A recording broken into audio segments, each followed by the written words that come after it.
Pemandangan antrian warga yang mengular kerap terlihat di Tanjung Pinang dan Batam, Kepulauan Riau selama beberapa hari terakhir. Membludaknya warga di titik-titik vaksinasi dikarenakan mulai menipisnya stok vaksin di kedua kota tersebut. Polisi menembak 3 tersangka penyelundupan 7 kg narkotika jenis sabu di perairan Sungai Iyu, Kecamatan Bendahara, Aceh Utara. Warga isolasi mandiri COVID-19 meninggal dunia di Kepulauan Riau berjatuhan. Hingga Kamis 22 Juli, kapasitas ruang isolasi dan tempat tidur di rumah sakit di sejumlah daerah di Kepri penuh. Halo pemirsa, kita berjumpa dalam program You News. Program ini memberikan informasi yang bermakna kepada Anda mengenai sejumlah peristiwa menarik di tanah air. Bersama saya, Fahrian Bahri, inilah You News selengkapnya. Salah satu pusat kuliner legendaris di Tanjung Pinang, Kepulauan Riau, Akau Potong Lembu, kini terpantau sepi akibat diberlakukannya PPKM darurat atau PPKM level 4. Beginilah kondisi Akau Potong Lembu di Tanjung Pinang, Kepulauan Riau saat pemberlakuan pembatasan kegiatan masyarakat PPKM level 4 diterapkan. Lokasi bersantai dan tujuan wisata kuliner di Tanjung Pinang ini berubah menjadi lahan parkir. Lokasi yang telah ada sejak 1993 itu turut berdampak selama masa pandemi COVID-19 ini. Diberlakukannya PPKM darurat memaksa puluhan pedagang memutar otak untuk menghidupi keluarganya. Salah seorang pedagang, Jafar, mengatakan PPKM darurat sangat mempengaruhi pendapatannya. Bahkan menurutnya, pendapatan yang ia peroleh berkurang hingga 90%.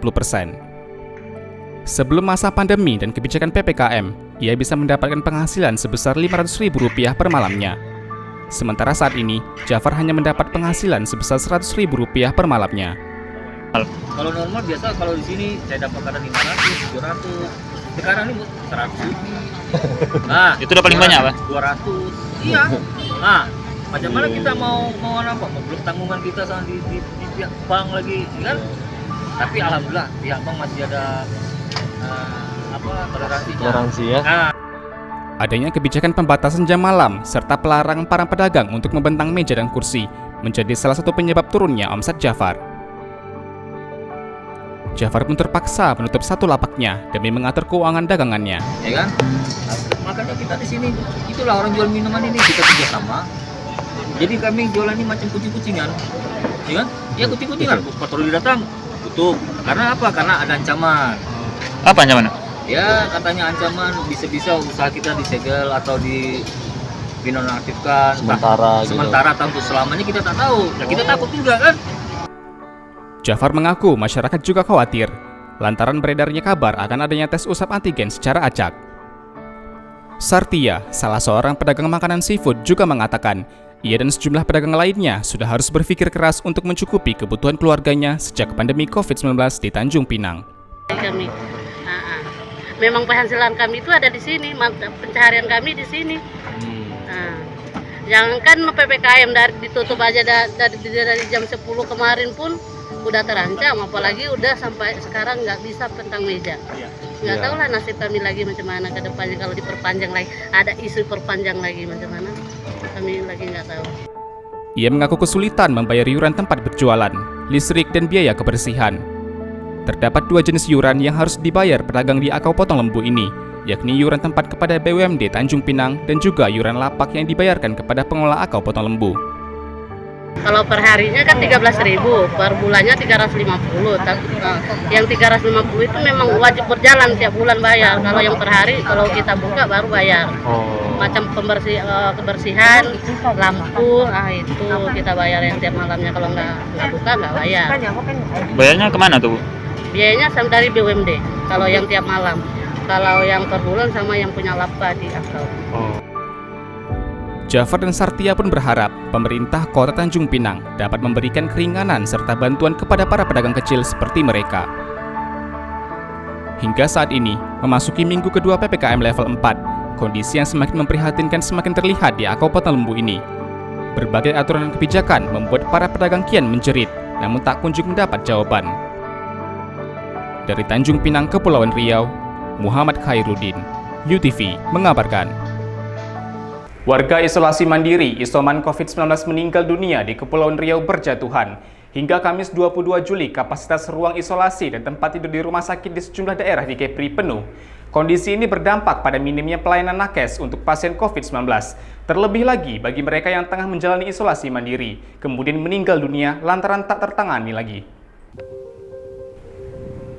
Warga isolasi mandiri akibat COVID-19 meninggal dunia tak tersentuh perhatian pemerintah. Pasalnya, hingga saat ini angka kematian warga isoman COVID-19 tak masuk dalam peta kasus COVID-19 Kepri.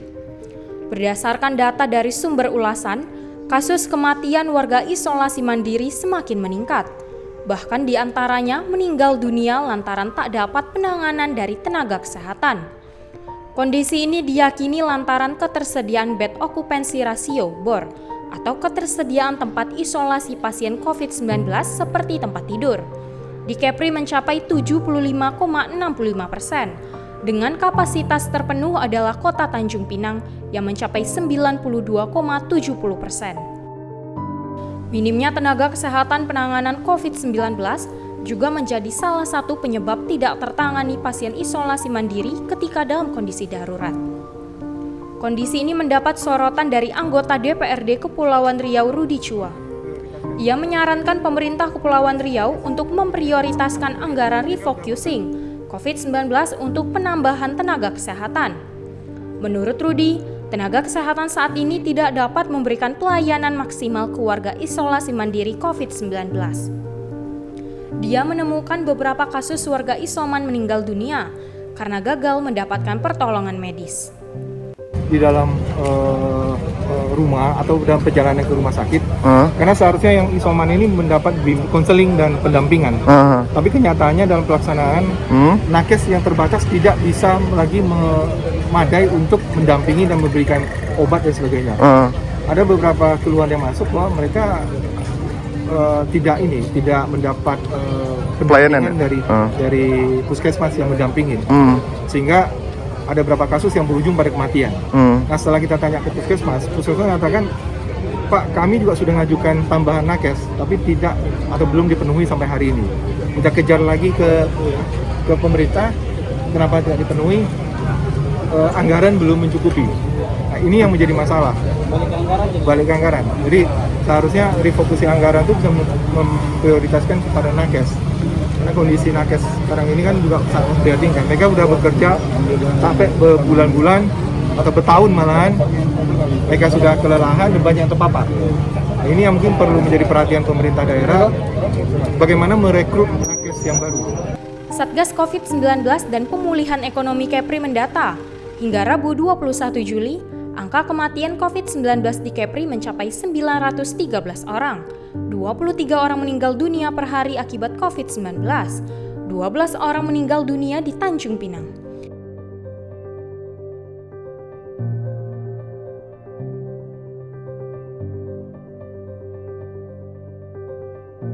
Dari Tanjung Pinang, Kepulauan Riau, Afriyadi, UTV mengabarkan.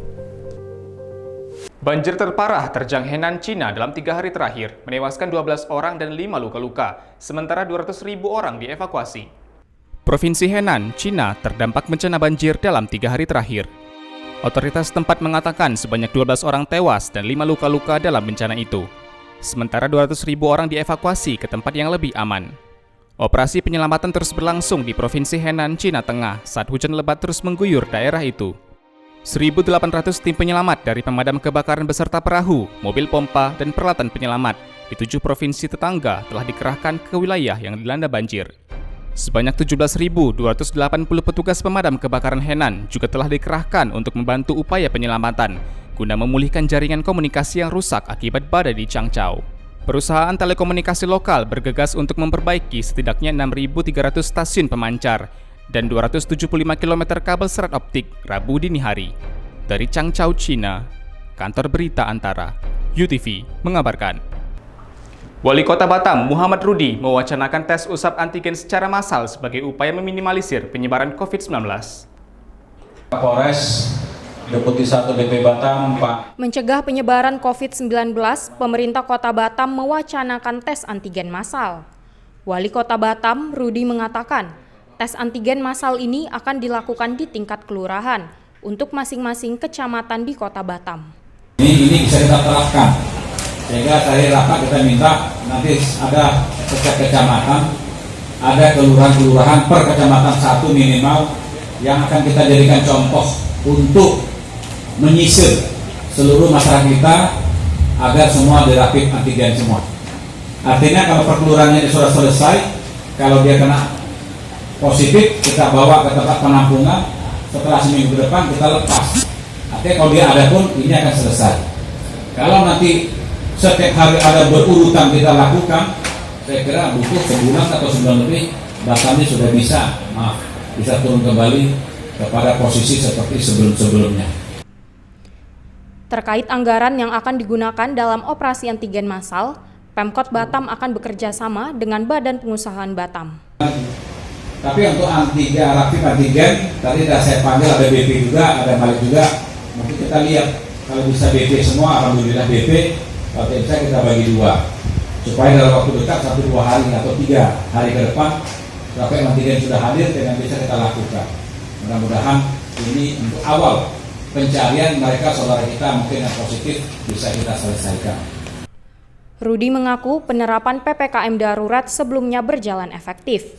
Pihaknya juga akan mengadakan rapat lanjutan mengenai kelurahan yang akan dites antigen massal. Ia berharap agar penerapan PPKM level 4 dapat dipahami oleh masyarakat dengan tujuan menekan angka penyebaran virus COVID-19 di Batam. Dari Batam Kepulauan Riau, Engesti Pedro, UTV, mengabarkan. Pemandangan antrian warga yang mengular kerap terlihat di Tanjung Pinang dan Batam Kepulauan Riau selama beberapa hari terakhir. Membludaknya warga di titik-titik vaksinasi dikarenakan mulai menipisnya stok vaksin di kedua kota tersebut. Panjangnya antrian warga di area Poltekkes Kemenkes Tanjung Pinang terjadi pagi 22 Juli tadi. Antrian masyarakat menanti giliran ini bahkan sempat mengganggu kelancaran lalu lintas di sepanjang Jalan Arif Rahman Hakim. Antrian ini terjadi lantaran proses vaksinasi di berbagai lokasi lainnya tutup, dikarenakan stok vaksin telah kosong. Salah satu warga Tanjung Pinang, Elgi, mengaku kesulitan mendapatkan suntikan vaksin yang dilaksanakan pemerintah kota Tanjung Pinang. Dari awal sih Bang, sering nggak kebagian aja kan. Kemarin udah daftar, abis itu di cancel karena vaksinnya habis. Di mana itu Bang? Di mana aja Bang? Di Matahari. Itu di mana? Iya, di PCC. Iya, itu aja sih. Kemarin kami udah sempat 2 kali ya Pak ya. 2 kali Pak. Nggak kebagian juga. Bahkan warga Bintan, Rambuyah pun jauh-jauh mendatangi Poltekkes Kemenkes untuk mendapatkan suntikan vaksin dosis pertama. Ia mengaku telah berkeliling mencari vaksin di Tanjung Pinang. Kalau bisa dikasih kemudahan lah masyarakat kita kan kasihan kan. Kejar sana, kejar sini, ada kabarnya ya. Itu aja lah, mudah-mudahan dikasih kemudahan semua. Sementara itu, Komandan Lantamal 4 Tanjung Pinang Laksamana Pertama TNI Indarto Budiarto menyebutkan, antusias masyarakat untuk mendapatkan vaksin COVID-19 cukup tinggi, sehingga pihaknya menambahkan jumlah vaksin agar dapat memenuhi permintaan masyarakat. Ia menambahkan, kegiatan vaksinasi akan berlangsung selama 2 hari dan masyarakat cukup membawa kartu tanda penduduk. Antusias masyarakat sangat tinggi sekali sehingga mereka dengan kesadaran sendiri. Yang kemarin kita himbau masih banyak yang ragu-ragu untuk melaksanakan vaksin, tapi hari ini dengan kesadaran masyarakat sendiri, mereka berduyun-duyun datang ke Poltekkes ini untuk bisa melaksanakan vaksin. Artinya yang tidak kebagian pagi tadi, siang nanti atau besok masih bisa? Nanti siang dan besok masih bisa, biar tidak menumpuk. Tapi intinya semuanya akan dilayani. Sementara itu, di Batam ribuan warga telah menanti vaksin di halaman Temenggung Abdul Jamal, bahkan sejak subuh. Namun hingga siang, pelayanan vaksinasi tak kunjung berlangsung. Warga lantas memilih bertolak meninggalkan lokasi Stadion Temenggung Abdul Jamal. Seperti yang dialami Suyono, ia mengaku sudah menunggu sejak pukul 5 pagi. Namun hingga pukul 11 siang dirinya belum juga divaksin. Usaha dari jam 5. Dari jam 5? Iya. Tapi nggak ada vaksin? Nggak ada. Alasannya nggak dikasih tahu alasannya apa. Kasih alasan cuma hari ini nggak melayani untuk vaksin. Oh gitu ya, berarti tadi tunggu dari pagi Bang, iya. ya? Okay. Panitia vaksinasi pun mengaku tak tahu alasan pasti pembatalan vaksinasi di lokasi tersebut. Kita nggak nyalain masyarakat. Kalau kita pun di posisi itu pasti akan seperti itu. Ya, saya udah 3 minggu nih nggak bisa kemana-mana. Mereka pun, polisi pun ngakuin. Kami tak bisa berbuat apa-apa, orang kami juga yang informasikan kok. Oke lah Pak. Dari Kepulauan Riau, UTV mengabarkan. Ada subuh bang ya? Iya. Aduh. Mana pemerintah ini? Vaksin. Tak ada. Goblok bang.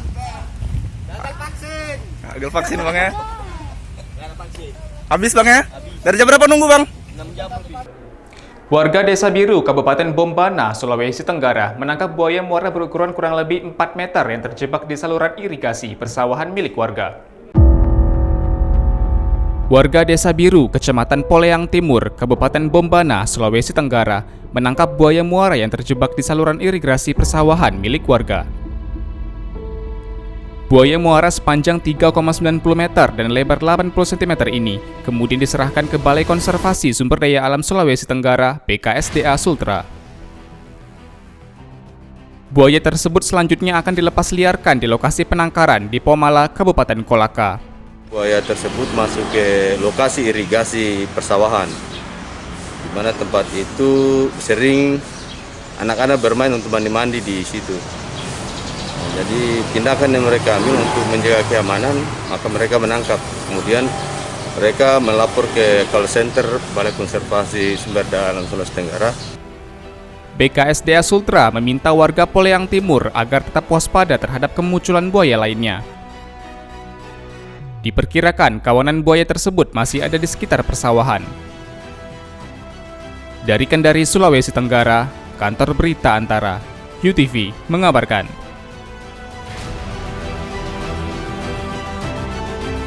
Saudara, polisi menembak 3 tersangka penyelundupan 7 kg narkotika jenis sabu di perairan Sungai Iyu, Kecamatan Bendahara, Aceh Utara. Modus tersangka memindahkan sabu menggunakan perahu nelayan.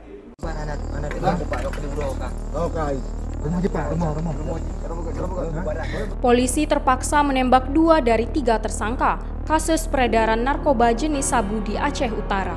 Tersangka ditembak karena melawan petugas kepolisian saat penangkapan. Ketiga tersangka tersebut yakni IR, S, dan MA. Dalam siaran pers yang digelar Rabu 21 Juli disebutkan, selain sabu seberat 7 kg, polisi juga mengamankan barang bukti 2 sepeda motor dan uang tunai puluhan juta rupiah.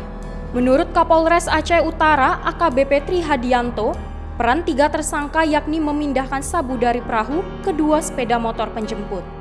Kemudian menjemput sabu dari perahu nelayan di tengah laut. Jadi kalau kita tanya mau dibawa kemana, kemungkinan besar ini ke Medan, kemudian melewati Sumatera, Palembang dan seterusnya, kembali ke Jakarta dan seluruh Indonesia. Ya. Jadi Aceh adalah salah satu gerbang narkoba yang ada di Indonesia.